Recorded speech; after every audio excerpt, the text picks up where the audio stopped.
Have you ever been part of a work team or even an entire organization where you're surrounded by incredibly smart, incredibly talented, and incredibly driven individuals, but in spite of all those assets, the organization or the team still underperforms? I sure have, and it's one of the most frustrating professional experiences imaginable.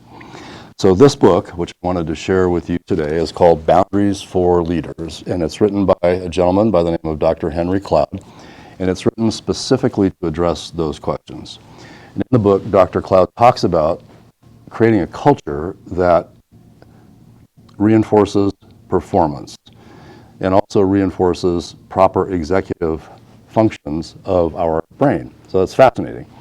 To do that, there are three components. The first two leads to the conclusion or the other.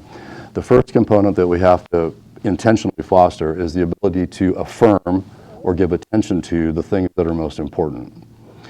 The second ability is to inhibit those things that are not important or filter out the noise, or another way of saying that would be to not get stuck in the weeds. And then as a result of that, as those two things come together, then you start to develop what is called working memory, both for the individual, but also at the organizational level. And the book is highly recommended by me. I've read it twice now. And Dr. Cloud basically spends 10 chapters. He talks about building high performance teams and also high trust teams, and gives you, some really practical tools on how to start down that journey. So as I said, I highly recommend the book. I found it to be incredibly helpful.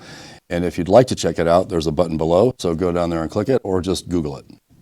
Now, next week, I'm going to share with you one question that if you commit to asking yourself this question every day, it's guaranteed to improve your leadership over time.